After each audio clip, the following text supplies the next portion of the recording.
Welcome back to the Daddy Knows Best channel, helping you be a successful, happy man and overcome the world of struggles out there. It can be a struggle.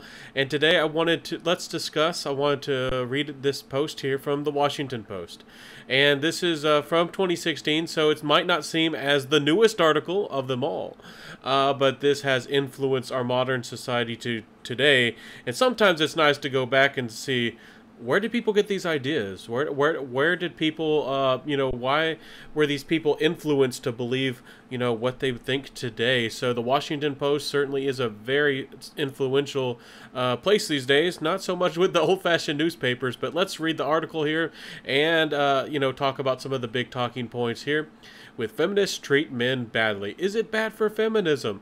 Just from the article, we can already tell their point of this.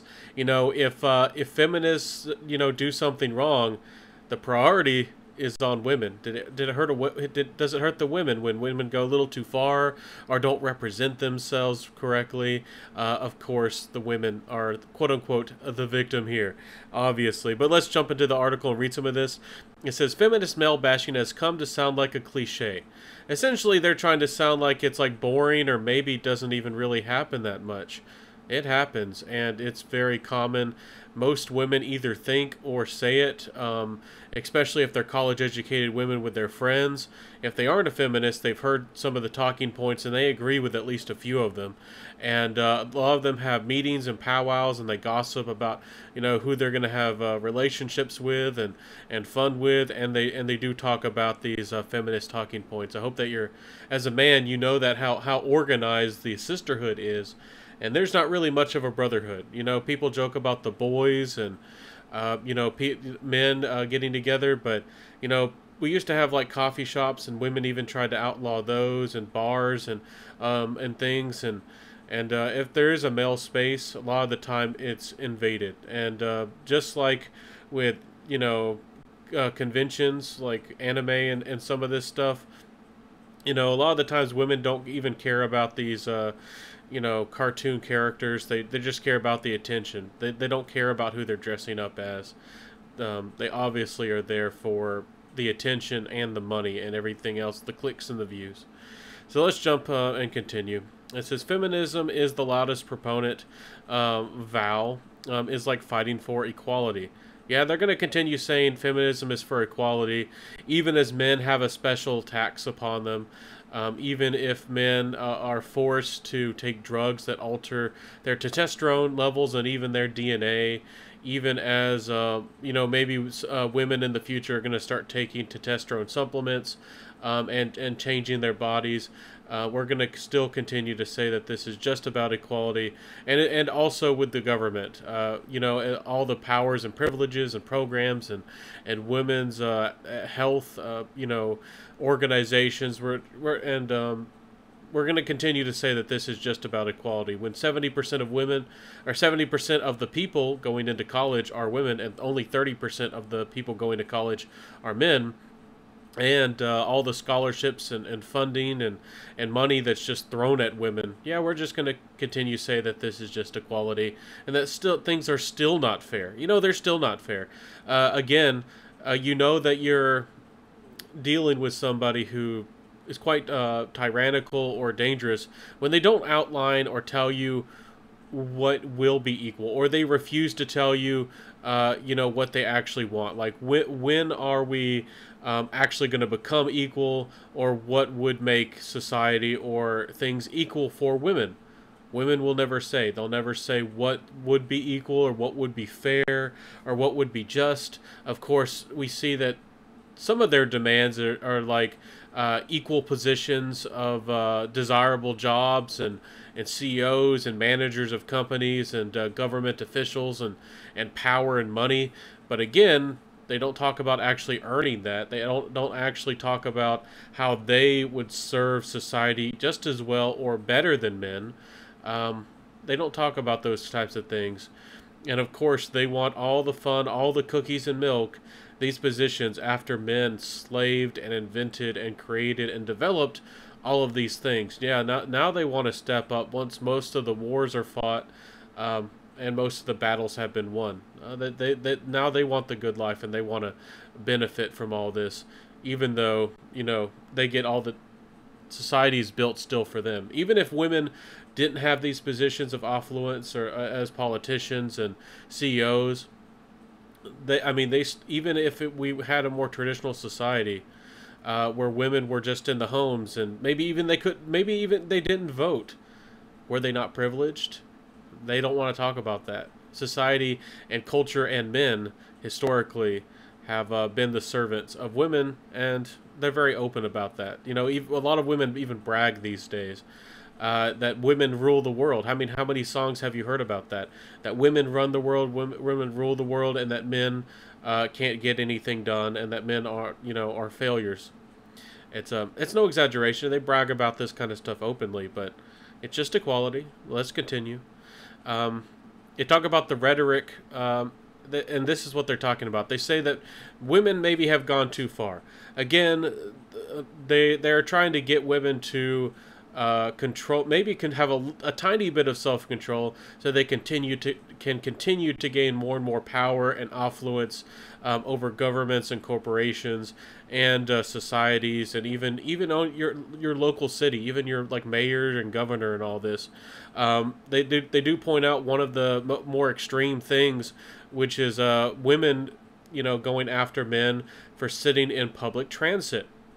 You have to spread your legs open a little bit as a man because you got something there. And women made it a big talking point of criticizing and demonizing, and even trying to make it a crime if men did that. And women all the time, bring dogs and pets where they're not supposed to, and they have big purses and they take up extra space. And this even got so extreme that women would take up 2 spaces with their legs and refuse a man to sit anywhere, or would intentionally take up 2 spaces, and a man couldn't do anything about it, or he'd be thrown in jail or reported or something. We've gone to the point where women were privileged, where men would give up their seat, and now women take extra seats and criminalize men for just taking up a normal amount of space. That's how bad it is. It's really that bad. And they essentially, again, with this article and what feminists are trying to do with the Washington Post, and again, they've taken over most of these corporations and institutions, is to try to control the situation. So if there is a narrative, they love narratives to push things that aren't really true.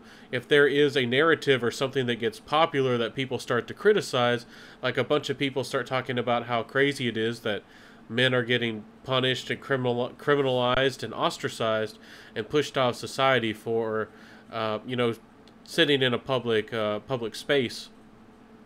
See, they're trying to do damage control here, but of course they've already benefited from getting their influence out there. But now they just want to make it so that women, aren't negatively impacted.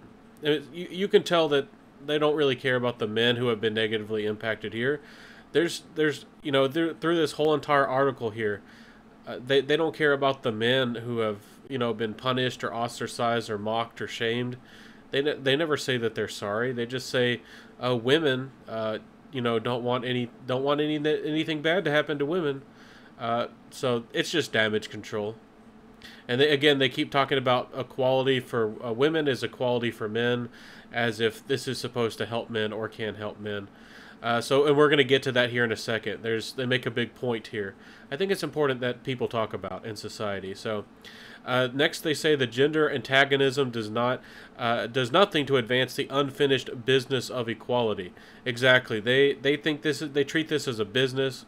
They treat this as an organization. They're very serious about that. They still haven't gotten what they want. They still haven't. They still don't think that quote unquote equality has been achieved. Again, they're not going to explain themselves and open to the public what equality to them actually would mean. Again, women still have a bunch of privileges in regards to traditionalism. where women, or a lot of men would still give up their seats. They would still protect women. They would still die to save a woman. A lot of that is being lost to women, but a lot of men still out there are that way. And as you know, countries again allow more and more immigrants into their countries, women can take advantage of the men who have not had to suffer, and men are just replaced. You get a whole new batch of men who have not suffered and learned, from the pain and the things that they've experienced. You just get a whole new batch of men and replace them.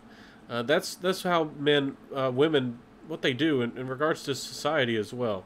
If society is no longer serving women, are giving them extra benefits, and they're taking an advantage of men, they'll just, have another society. So it doesn't matter to them. It doesn't matter what country you live in. It doesn't matter how much people have worked to develop that society. If it was Rome or the USA or whatever it was, women are happy to, just move on to the next thing. The women don't sacrifice themselves for, governments and things. They expect people and governments and things to sacrifice themselves for women, because again, women are the most important thing in the world, don't you know? More important than men, more important than anything. So the next point, the things they're talking about is, if anything, the fixation on men behaving badly is a distraction. Oh, it's a distraction. The changes in the workplace. So again, they're telling women to get in line. We still need to fight and get more jobs, replace more men. Get these better positions, have more influence, and get more of that money. Even though men throw all their money at you and give all their money to you through the government and OnlyFans, and even through families and in traditional situations, men still provide and protect and still give. But of course, we have to have more. Affirmative action isn't enough, or our businesses are forced to hire women under penalty just because they're women, and all these things. Still not enough. We've had affirmative action, which is a law, for years now. Anyways, and then they say that this is what they dislike: the people who start talking, the people who have felt pain. They want to make these changes and affect society, and they want to do it in a very secret way, a very sneaky way, where you as a man might not even realize how negatively impacted you are. They don't want, again, one of the rules of feminism and women in general is to not fight your enemy face to face or one on one, or not even to be public. You turn the head, you twist, get the attention. You put somebody in the direction, and for them to make the change that you want them to do. They're like the silent puppeteers, puppet masters, and controllers, and essentially they're telling women that you've gone too far public with your anger and animosity, and now men are starting to talk about how they've been hurt, and starting to talk about these problems on these websites. And of course they don't want men to be out here talking about their feelings and their problems and the negative things that they've experienced.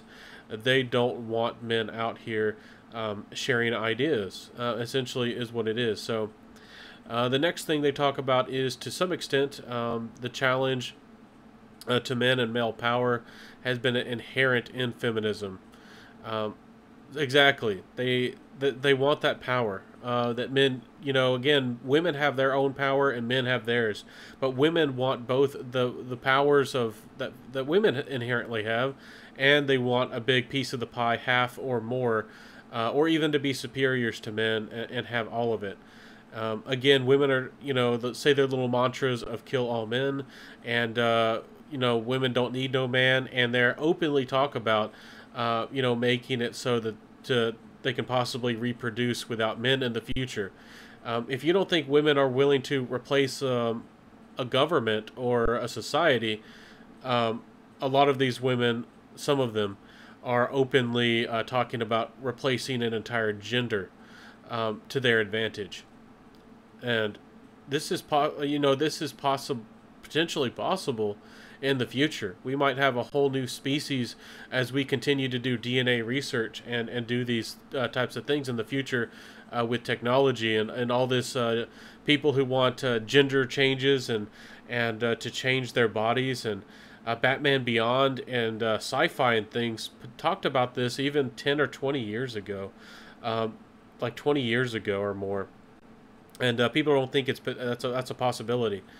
And that I mean, we're headed to some things that are potentially, I mean, talk about destroy a government, a civilization, or a culture, or a religion. Now we're talking about potentially destroying the human race over here. I mean, our whole entire biology. But anyways, let's talk about here where they get a lot of their beliefs. They talk about the feminine mystique, which was a very famous book they talk about in the 1960s, where they tried to make feminism more approachable and likable, and that men and women, it was all about men and women uniting against problems and expectations and governments and corporations and common oppressors, the common enemy. And that can be a good thing. I mean, that sounds nice, doesn't it? I mean, that's feminine mystique, women kind of stepping back into their power and their potential, and seeing themselves and having that hope and that faith, and going towards the future. That sounds admirable, doesn't it? But again, that's how they got a lot of these people involved in it. They again, I don't want to get into the whole debate here with corporations and how they're bad, but yes, corporations really. On one side, it's a double-edged sword because they're so efficient and they make things work and they make things so cheap and effective. And corporations that aren't inherently bad in themselves, just like money or a lot of things that people try to demonize or make them out to be completely bad. Corporations inherently aren't bad. The problem is when government gets involved and the corporations get certain privileges and power, and people also begin to trust the corporations too much, and they give up too much of their local communities and too much of their local businesses, and they sacrifice too much to these corporations who get too powerful. And then, especially when they have powers and connections with the government, you can't almost replace them. People can't imagine you replacing the big brands, at your local store. It would be almost impossible for a competitor to come in there and replace them. Even if they had a better product or a better process and it was cheaper and better quality, even if it was possible, it might take 10. I mean, it might take 20, 50, 100 years to get rid of something like Quaker Oats. But let's talk. But again, this feminist, they haven't really been. We'll get to the next of the point here. I want to make this point about corporations. Feminists haven't openly spoke up against corporations. They've openly tried to take them over and subvert them. That's why you see all these advertisements that criticize and hate men. Again, some people like to somehow say that I'm full of hate. I mean, all these advertisements, all these businesses, and how they treat and how they talk about men. I mean, is that not hate? The Gillette razor commercial, which everybody knows and became very famous, was that not hate against men? And that's what we got going on here today. We got women and these feminists who are not speaking out against corporations, not trying to build up societies and communities and get men and women to work together. They're openly taking over these corporations and then using those corporations to influence and change society. So don't let them tell you this little lie that they're against the corporations and they're against the big businesses and all of this. They benefit from it. Again, they like to criticize the beauty industry and all this, but they're the ones who buy it. They're the ones who enjoy it, and they openly, go on with their war paint and wear all this makeup. to gain an advantage over men. You don't see women wholesale feminists and these people rejecting makeup, do you? No, I don't see it. You don't see it. No, nobody talks about that. You don't see women rebelling against the makeup industry or criticizing YouTube algorithms for supporting makeup and beauty gurus and all this stuff because they benefit from it. They're not losing. I mean, I can anything from that I can guarantee you. So the next point here is, the slogan, the personal is political. Let's read this again because this might not make sense. That began to change in the 1970s with the rise of radical feminism. This movement with the slogan, exactly. Everything started becoming personally political. What kind of shoes you wore, if you were, how much greenhouse gases you produced with global warming, how you spoke, what kind of words you used. Because I try to speak proper and well explained English. I try to avoid innuendos and slogans, and I try to avoid speech that is just not it's not plain. And I mean, I try to be plain and simple. Anything that overcomplicates or can lead to confusion. When people throw out curse words and use those 4-letter words, they can use it to mean something good, bad. I mean, it could have 10, 20 different meanings. Again, they're going to try to rein in feminism, the modern feminism, the men hating feminism, because they think it's gone off the tracks a little bit. That's essentially what they care about. They're saying that women aren't gaining what they deserve, or they're not gaining what they deserve fast enough. Again, there's no concern for the men, how men are treated here. There's no concern about what men have lost and how feminism is actually going to affect families and actual relationships. I mean, is there any concern here for children? No, there's no concern for children here. There's absolutely no consideration for children and families. And, I mean, where's your criticism of the public schools and the daycares and all this? They're not going to talk about any of that. Let's continue. This tendency has reached a troubling new peak as radical feminism theories the view on modern Western civilization as patriarchy. Again, this is more of an old school feminist telling the new age or the new world feminist that you gotta focus on what's important. You gotta get the biggest things, the best advantages, the best of the best, and essentially saying that you can't criticize or ostracize or attack men so obviously or in such a big way because you want to control the situation. You don't want to. You're not supposed to be so public about this. So, anyways, next they say we live in a time when jerky male attempts of cyber flirting can collect on a blog called "Straight White Boys Texting." Yeah, if you as a man think that it's kind of died down, people don't try to do this anymore. I was a guy who I would find somebody who I thought I was compatible with. I found somebody who I genuinely chose them because I thought that they were attractive or pretty, and I actually thought I just thought they were my equals in looks and in beauty, and I thought that they possibly had good characters, but.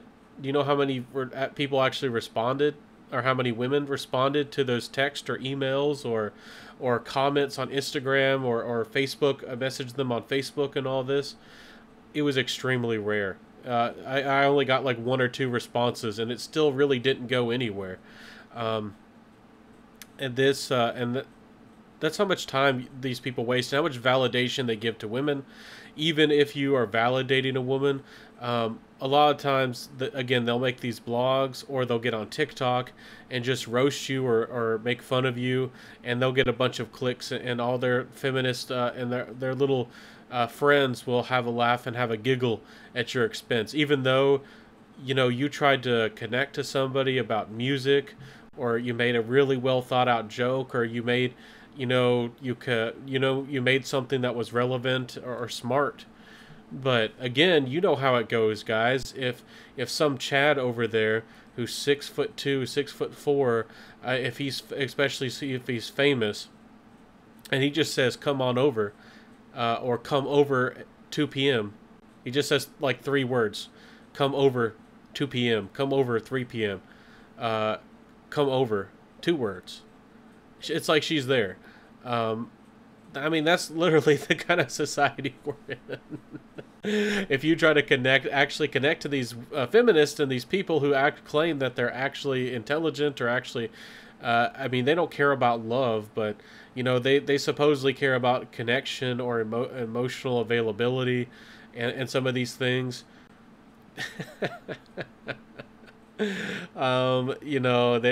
They're not. I mean, they just don't. It's obvious.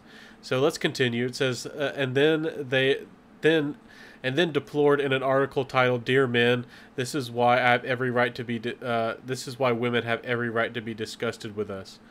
Yeah, and this affects men. Then men think that they need to be subservient, or they'll criticize other men, and these weak men will capitulate and agree with every demand, and try to make laws, and they try to get involved with government, and I've had men afraid of me, and watch me and treat me as if I was a bad man just because of my voice. I mean, people these days go. I mean, even back to the '80s, men's had high pitched voices were promoted. There were I mean, besides country music and a few of these things, a lot of music does not have masculine. My voice isn't even the deepest. I'm not trying to say my voice is even the most masculine. But men were simply afraid or distrusted you, based on your voice. If you actually sounded like a man. I mean, I'm not even making this up. I've had groups of men just like shocked and afraid, and they're like, "Oh no," just because of just because of my voice, and it wasn't even the words I was speaking. I was speaking very basic things, and just in passing. Because men these days, a lot of them are very weak and very afraid, and they try to even make themselves sound even weaker, and to women, these days women are the ones who pick men. If you as a man, I mean, I went to a religious private college, and I'm no longer that way.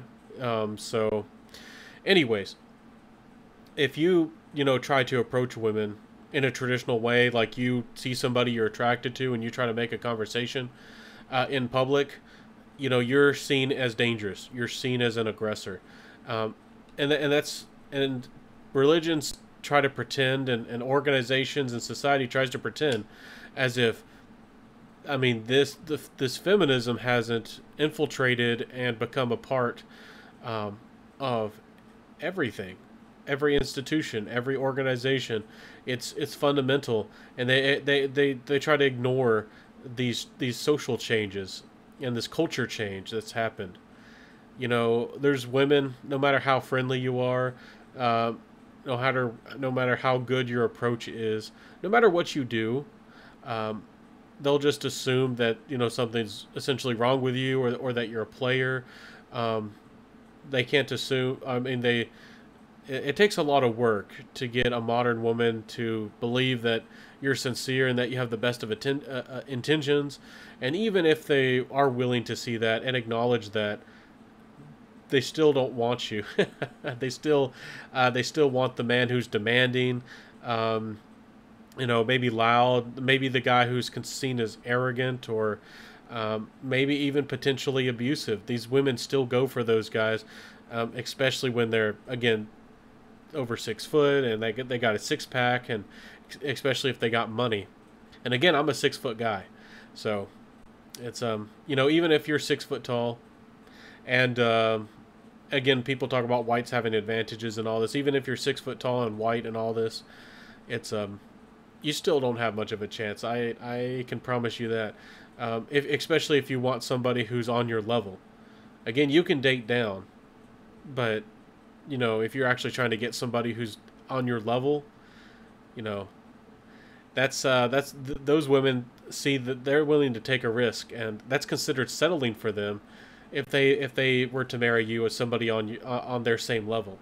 That's not fun. That's the backup plan. That's if they don't find the right guy and they're 30 and 35 and maybe 40, then they'll consider marrying somebody on their level. And often enough, they still want somebody who's more wealthy or more successful than them, and they really aren't willing to settle. They'd rather die alone than settle. I mean, let's be honest. A lot of women out there are that way, and I've seen women who are 23 years old talking about how I mean, they're happy to be with their cat and be a cat woman, and they've kind of given up on dating because they can't get what they want.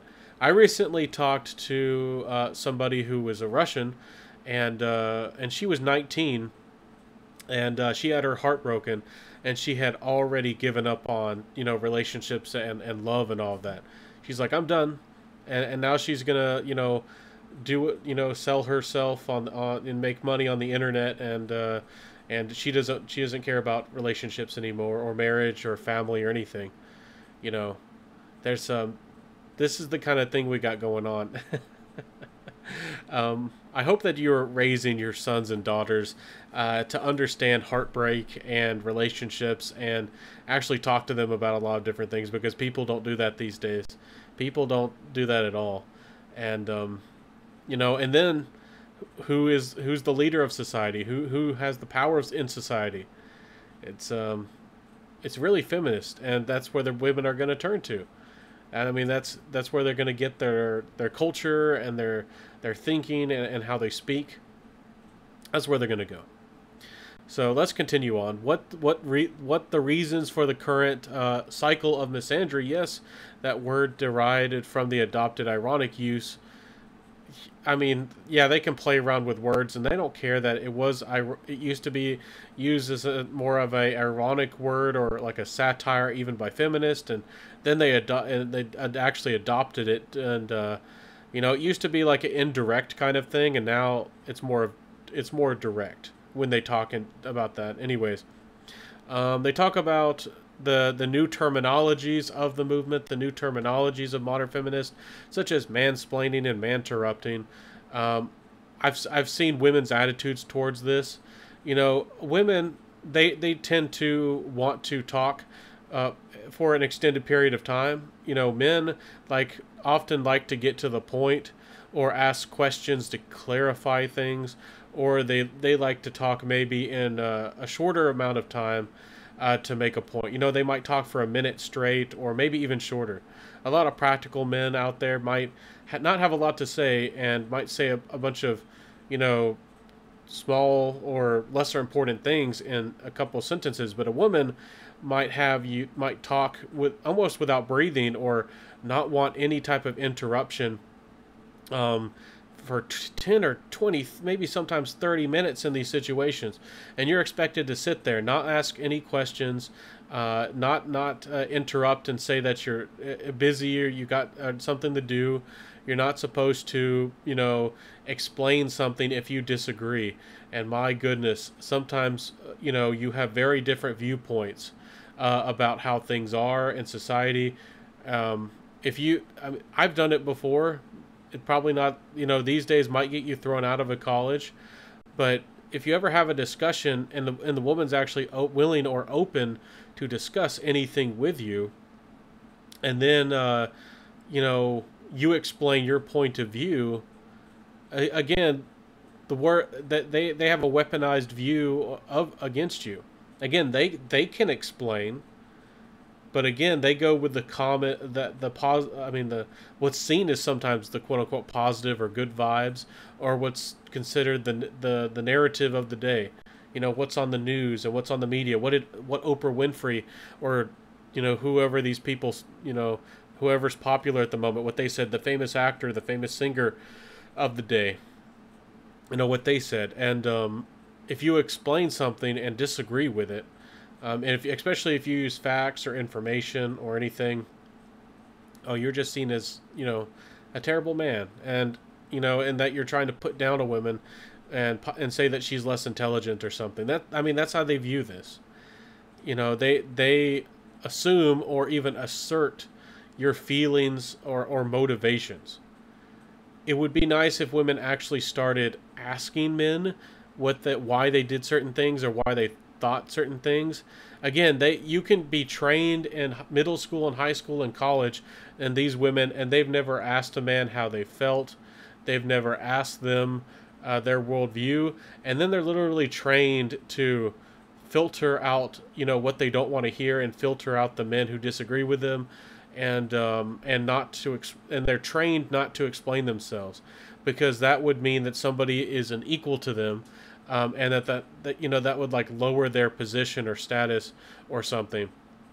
Women these days, they're simply just not going to explain themselves, and they don't want to hear you explain yourselves or debate them, because again, they keep talking about equality, but the truth is that most modern women think that men are subhuman or second-class citizens, and that you shouldn't be able to talk or speak against them or say anything that they don't want to hear.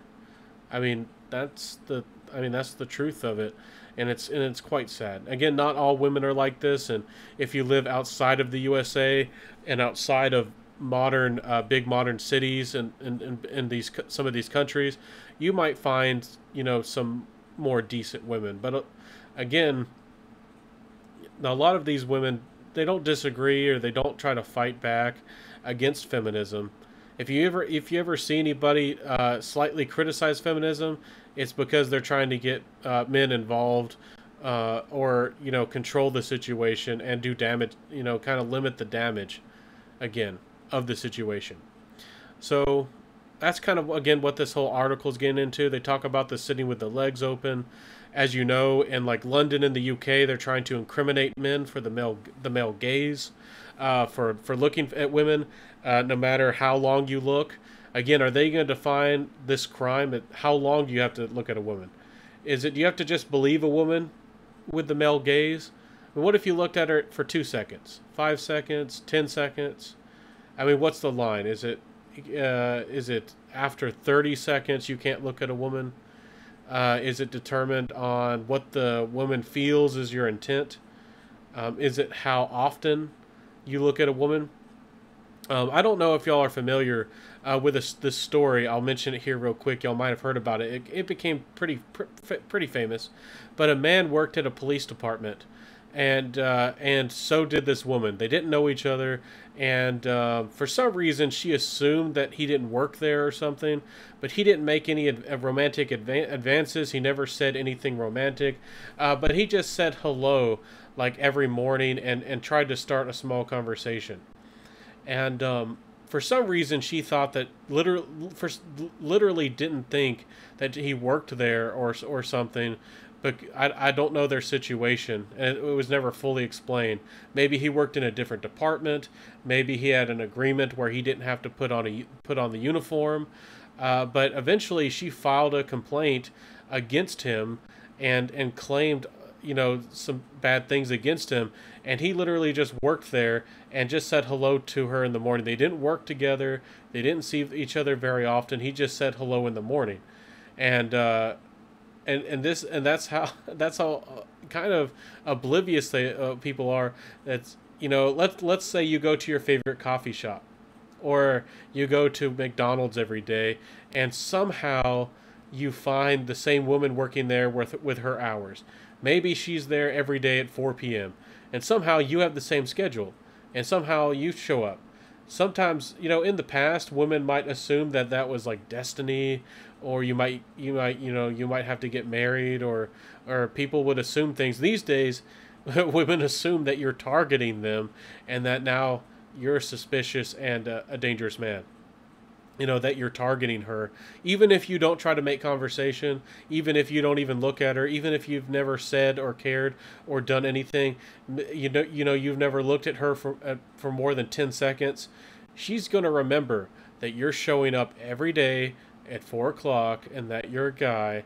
And, some of these women become so paranoid that is enough for them to go off the handle and, and try to do something against you.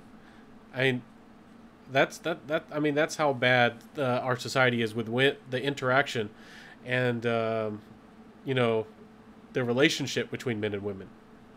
So I'm not trying to be doom and gloom over here. We're going to talk about how to fix some of this, and some of the and how you men can be successful and overcome some of this at the end. But let's talk about here. This is one of the big things they get to. They talk about the manosphere. The manosphere. Oh no, men getting together, men talking about problems, men talking about their feelings. Women can do this. Women can have can have sleepovers and also cough have relationships with each other, the bi and all this, and that was going on for decades. you know Women can get together and have their little news shows in the morning, their little, and there's one that they made for Facebook as well, like the View and all this stuff. And then these women who are extremely leftist views, I mean, they're allowed to openly talk about this stuff and also have all their little powwows and groups. But if men on society, even if they try to hide themselves, they are, quote unquote bad. They're going to try to use the governments and the algorithms. And you don't think that women do this? You know how many people tried to deplatform people like Kevin Samuels and report and get videos demonetized and all these things. It happens all the time. And women are happy to downvote you and report you and use, corporations and government and these organizations against men. If they think that men are, even having a little bit of freedom. Again, one of the biggest motivation on why they tried to do the prohibition and get rid of bars and all of this was because of men and their friendship and their share of information. Women tried to tear all of that down, and they successfully did, and that was really what the prohibition was all about. And there was some evangelical Christian stuff mixed in there too, and all that. But we know the real reason. But let's jump here. Let's talk about some of their other points. They say feminist commentary routinely puts the nastiest people the spin. Again, what they're trying to do is control the narrative and the view. They don't want some angry single mother who's not pretty. They want to present feminism in a very beautiful light. Somebody young and attractive, and maybe get them into politics and all this. Again, they're trying to control the narrative. Again, they talk about consider the backlash against the friend zone. Again, people don't talk about the friend zone, but that used to be a big thing. People these days talk about TikTok and the new age of the internet, and things do move on, but the friend zone thing still applies. Instagram models and all these women have fans. The friend zone now has become fans. The friend zone used to be more on a personal basis. She would have an orbit or as like a planet, a bunch of men surrounding her, and she would have a bunch of you might say that, oh, men, they have their little black or red book, and they would have women on the stringing women along and have a lot of phone numbers and all this. But women would intentionally be friends with men who would be romantically interested in a woman.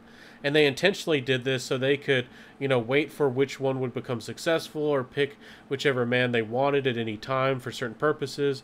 They might have one man who could repair her car, another man who would go shopping with her and buy her what she wanted, another man who boosted her status going to dinner parties. And a woman might have a man. And again, some of you men out there have never talked or thought or realized any of this, and you might think that I'm just making this up. But I've talked to women, and sometimes they don't even remember your name. They don't care about your name. Again, there was a whole generation of women who had these friend-zoned men who would bring them out, because we had a culture of men dating women who would just pay for food. Go on expensive dates or just regular dates, and a woman literally never had to cook for herself, and from the age of 18 to maybe 25, pretty consistently, maybe every single day of the week. Some of these women, sometimes months, months and months straight, would be taken out to dinner by multiple men, especially if she's pretty and lived in these big cities. Um, this stuff really did happen, and it still kind of goes on to some degree. And again, all those expenses paid. And some men have, who have gotten into sharing this information and have wised up and stopped paying for dates, realize that they saved about $5,000 to $7,000 a year. And you might say, I mean, and some of these people who watch this content, like myself, don't have a lot of money, might say, nobody does that. But imagine if you're a fairly affluential man who's making, or fairly successful, 75 or 100,000, and women have these expectations of you, and it's like if you were going out to fairly nice restaurants, if you're making 100,000 or more, and this woman expects a fairly nice restaurant, she expects a plate of food to be 15 or 20 or more dollars every night, and then on top of that a tip and wine or whatever. You'd be amazed at how fast it adds up. So that's exactly what this article is all about from the Washington Post, that we want to do damage control because, again, imagine the damage control. I mean, look at all the dates you've lost, the money, and all the benefits that you've lost because you friend zoned intentionally too many men, and that you joked about it, and that you didn't do it right. Women have lost something. Essentially what they're saying. Feminists would still like for men willing to date, pay for fancy meals and these kinds of things. But again, you as a man can have absolutely no expectations. You can have absolutely no expectations of a date or a relationship or bedroom fun or anything. She makes the rules, and you have, of course, you're expected to obey those rules. So it's this is absolutely crazy. Again, relegated to friends, and you might think that I'm being extreme, but I'm not. Women, there's movies and a lot of things, that women joked about this stuff because they thought it was funny, and they thought that they would never lose, their ability to friend zone. They never thought that they would lose the dinner dates. And now they're really mad about men wanting the 50-50. They're, with the equality, they're really unhappy about, the 50-50, and you're not a real man if you don't pay for this date. You're not a real man if, you don't bring, ask women out on dinner dates and this kind of stuff. They really don't like that they've lost that privilege or that type of social interaction. Anyways, let's continue. And she kind of talks about, again, a lot of the reason why a lot of women talked about the friend zoning and celebrated it is because, and a lot of women actually started to criticize these dates, is because they assumed or would get annoyed at men because of quote unquote entitlement. If you bring a woman out on a date, especially 3 dates now, in our type of culture, the hit it and quit it culture, the Tinder culture, a man is just going to move on. I mean, how is it fair that a man has to pay, for like 3 dates in a row, and some of these women, and not even get a kiss, and some of these women, even especially when they're older, and especially when they're single moms, try to pretend like they're born again virgins, and you as a man are supposed to accept that she's 35 or 40 and she's not that attractive and she has a couple kids and that she's a born again virgin, and you're supposed to treat her with the utmost respect and have no expectations whatsoever. It's it's absolutely crazy. And again, a lot of women can't sympathize. When women talk about how frustrated they were, it's because they're lonely. And again, women try to pretend like they're the romantic ones. I've never met a woman with a romantic bone or an ounce of romance in her body. I've never met a woman, never one. at any romance. The ability to romance. I've seen plenty of men, the Marios and the gentlemen, especially if you're like Spanish or French. Oh my goodness, you can put on the romance. And I've been plenty romantic before, multiple times, and I've never seen a woman be able to be romantic. Women can accept your gift or get into kind of the ambiance of a fancy restaurant or something, but and that's you being romantic, but that's not them being romantic. I've never seen a woman actually, quote unquote, be romantic. Some women dress up out there, and some will role play, but that's not very common either, and that's not exactly being romantic either. Again, women don't even understand what romance is, just like chivalry. They don't understand what romance even was, and they don't understand what chivalry even ever was. And they use these words, and they act like they're the authority on them.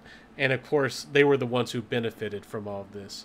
They were the ones who benefit. Men are the ones who had to be romantic. Women never had to be romantic. It would be nice, that maybe within the inequality. What if I, as a man, start expecting romance? That'd be fun.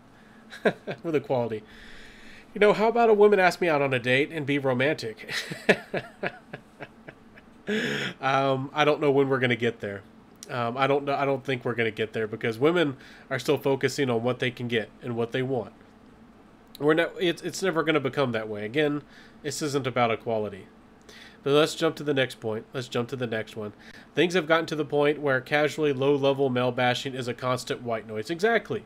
If you go on Twitter, if you go on Facebook, if you go on TikTok, it's fun. It's entertaining. Every day, women just make fun of men and mock men every day, for anything, and they do it to boost their status too. Yeah, they talk about here the men are creepy thing. Again, the difference between being creepy and being attractive and possibly even romantic is really, how attractive you are.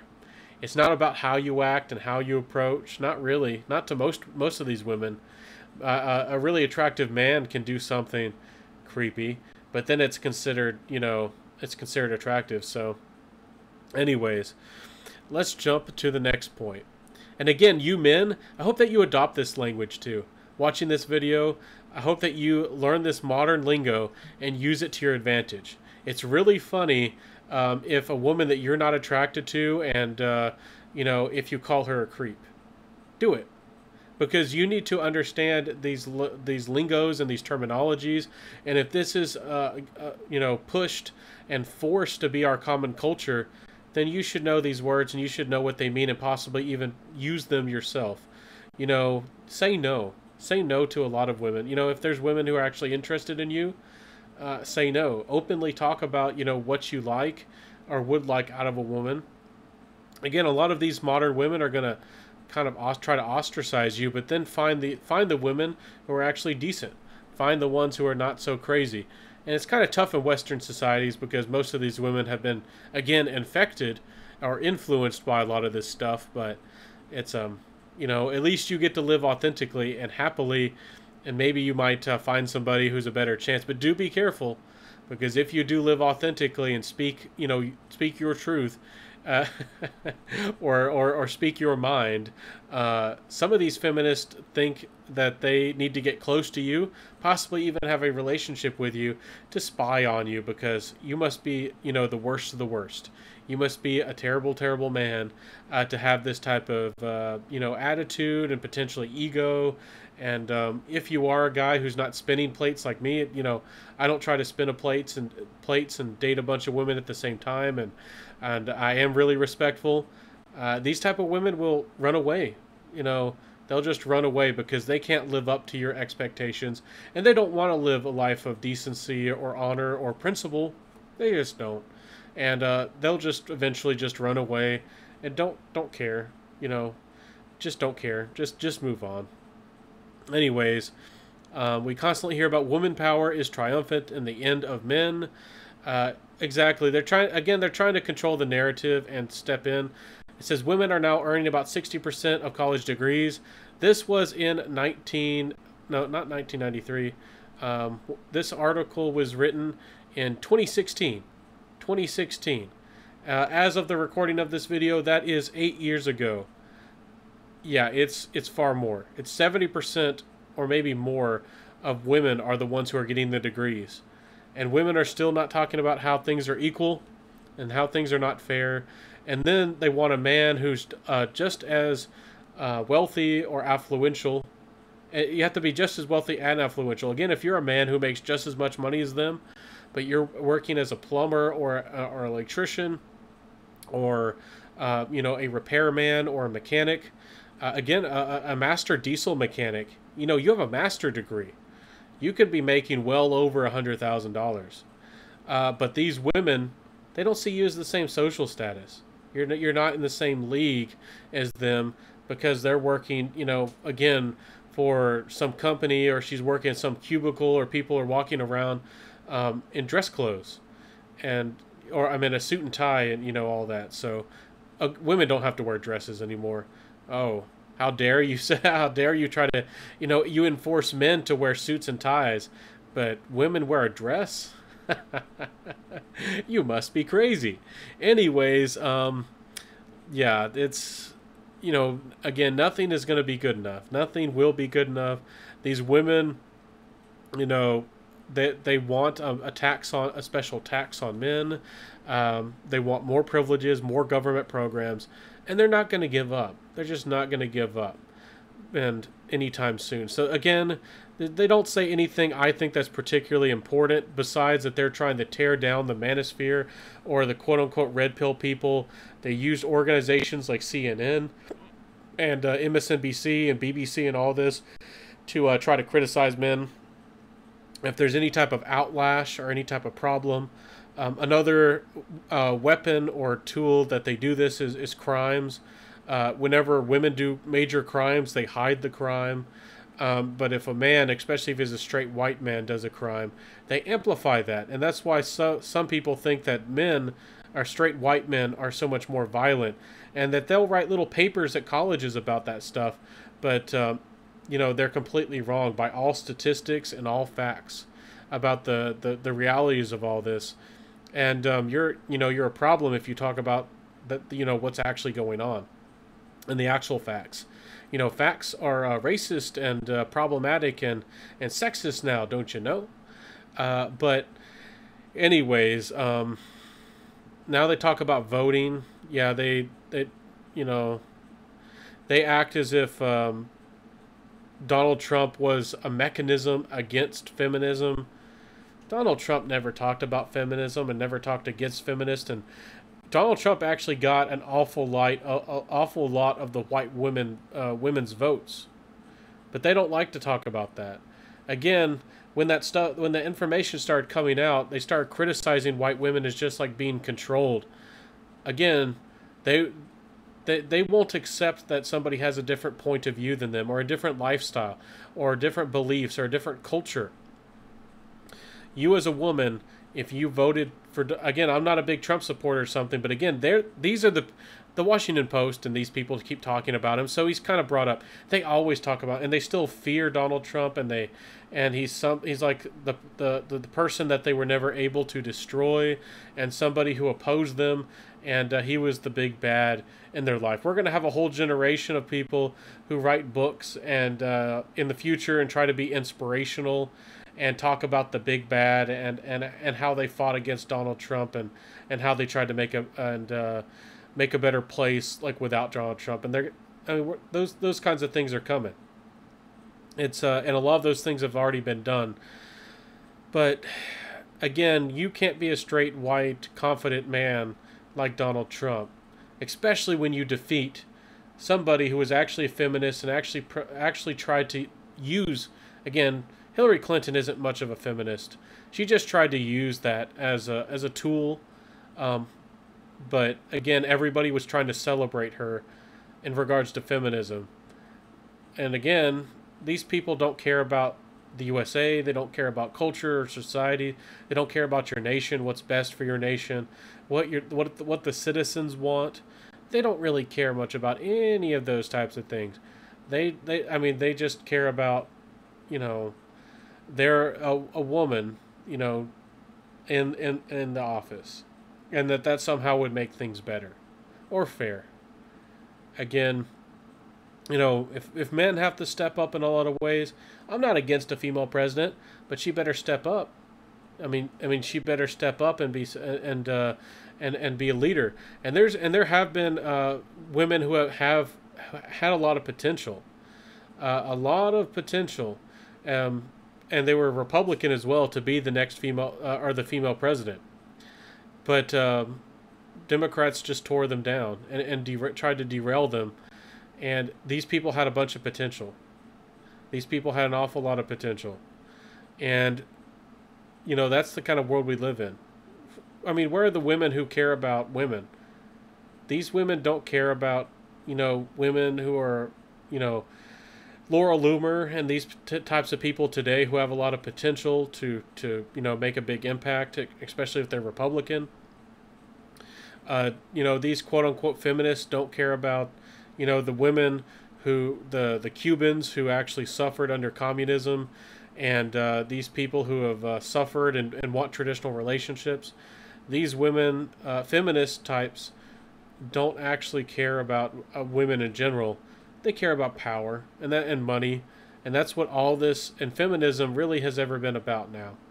Hasn't been about you know, fairness and voting and making society a better place. They vote for these women are 20 or 30% more likely to be leftist, voting for bigger government and bigger taxes and bigger programs, allowing you know, your population to be replaced and used by corporations and these bankers who, you know, continue to, you know, use and abuse societies and men, and constantly just become more powerful. I mean, where are the feminist women who want to build strong, happy families and powerful men to actually challenge corporations and challenge big business and challenge the bankers? Where are the actual feminists who fight for equality of you know, oppressed women, you know, and the what, you know, and actually fight for fairness? I've never seen feminist or feminism fight for anything that's equal, anything, and you as a man probably haven't either. So what at the end of the story, this might all seem or sound quote unquote negative, because a lot of this is a problem. You as a man can fix these problems and make your life a lot really stress free, or a lot less stressful, I guess I should say. And how do you do that? How do we fix this? I'll give you a few pointers. I'll make a direct video about this. Another video. Don't forget to like, comment, subscribe. But stop dating feminists. You know, ask women questions about these types of things. Ask her if she believes in the wage gap. Ask her if you know, if she thinks men and women are equal. Ask her if she thinks that, you know, women are treated fairly. Do you think? Ask her if she would pay for your date, or if she was be willing to split your date. And then if she says like oh, I'm traditional, and she tries to make those types of excuses, ask you know, to talk to her father, if you do want marriage and if you do want to start a relationship. And if she doesn't want you talking to her father, she's probably not traditional. Ask her what a traditional woman is and what she's willing to do in a relationship. Ask her what she's willing to pay for, what she's not willing to pay for. Ask her on her views on raising children, and these types of things. You guys out there keep overlooking these red flags. These women can insult you. These types of women can insult men. They can make big demands, and some of them act shy, and they keep these cards and keep these things fairly close to the chest, and they might not even openly say a lot of these feminist things. But if you are really confident, or if you're really bold, or, you know, if you don't, you know, settle down and, you know, where you work and go for, a really consistent job instead of trying to move up in the business, or moving to try to get even a bigger and better job. Again, a lot of these women, again, John Likas and these people, hopefully y'all paid attention to some of that. Dream are called dream killers, because they'll want you to be stable, and they might want to be comfortable for a while, or benefit on you for a while, and try to establish you, because she assumes that you can't do any better, or wants to keep you at that level, because she knows that if you become more successful or wealthy, or if you actually realize that you're settling. A lot of you men are dating women beneath you, and a lot of women these days will not date or marry somebody unless they're dating up. They won't date somebody on their level. So what the guys gotta start doing is just saying no. No to marrying women who are less attractive than you and less wealthy and have less status. Say no to women who continue to demand on you, or have red flags, or don't want to work with you. And again, women freak out, people freak out. It's like, oh, you just want a submissive woman, and you just want to control women. And no, this is about a fair relationship. This is about fairness. I'm the one proposing fairness over here. I'm the one proposing equality over here, where both men and women have different responsibilities, strengths and weaknesses, and we actually benefit each other and actually work together. Do you really sit down, and can you really look at this and tell me that that women actually want to build families? I mean, can you even sit here and, like, those types of people, like, lie? They can't even lie to your face and say those kinds of things, because feminists don't want to build families. They don't want to build societies and relationships, because you often have to make sacrifices, and you actually have to do some work. Again, these women, they just want to step into those jobs. They just want to replace you, and they don't care to build up these corporations and these businesses. They want to use these corporations and get all this easy money, and all with all their friends, and plunder. Essentially, feminists are the modern pirates of the day, and a lot of these global warming people are also, the same kinds. Again, these are the the caviar socialists and the types of our modern day, who constantly act like they're for the small man or the little man, constantly act like they're trying to help society, and they constantly benefit, and they get all the money, and they get wealthy, and they get popular, and you're left with nothing as a man. Ask a woman, talk to her mother. That's another interesting thing too.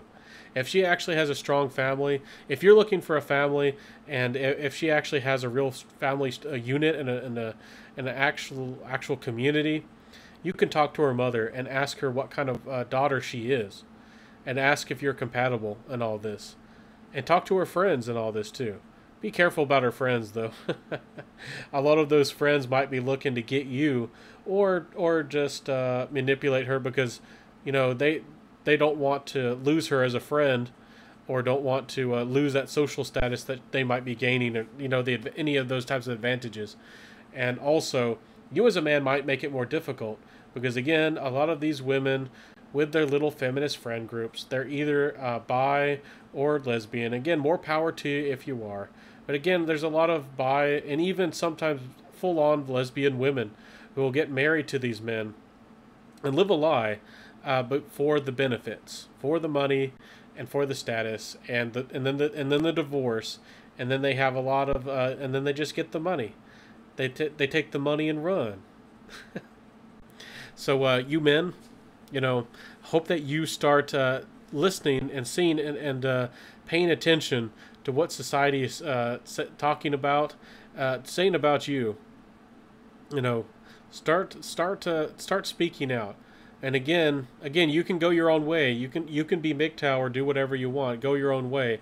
But if you actually want to save society, if you actually want to have a relationship or a marriage or children, if you actually want to make the world a better place, you're going to have to actually start speaking out, because so many of you men are extremely weak. You're extremely weak, even if you're a strong man physically, even if you have confidence, even if you work a hard job. And when it comes to women, you're weak. And when it comes to the demands of women, you are weak. When it comes to the women, browbeating you, and or your mother or your sister making demands upon you, you'll change your mind. You'll agree with feminism, or you'll give them whatever they want. That you men have to start saying no. No, no, no, no, no. If you start saving up money, and you want to build a business and you want to become successful, it's far too often, your sister or mother or somebody steps in and says, "Oh, I need help," or I want this," and then you essentially are funding their bad habits with when they're going to they're going to go buy a new purse or something.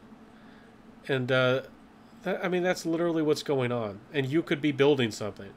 You could be the manager. You could be the business owner. You could be the quote unquote man. And if you want to be the man, you got to think about how you're going to do it. You got to make that business, make that LLC, and you got to make those dreams happen. So, my friends, I'll leave it at this. Make your dreams happen. Be a success. And let me know if you want me to cover one article or one video, because I could cover just one article, and as you can tell, we had an whole big hour-long discussion today. Hope that you enjoyed this one. I'll see you soon, everybody. Have a good one. Live well, enjoy life, peace out, and bye. Don't forget to like, comment, subscribe.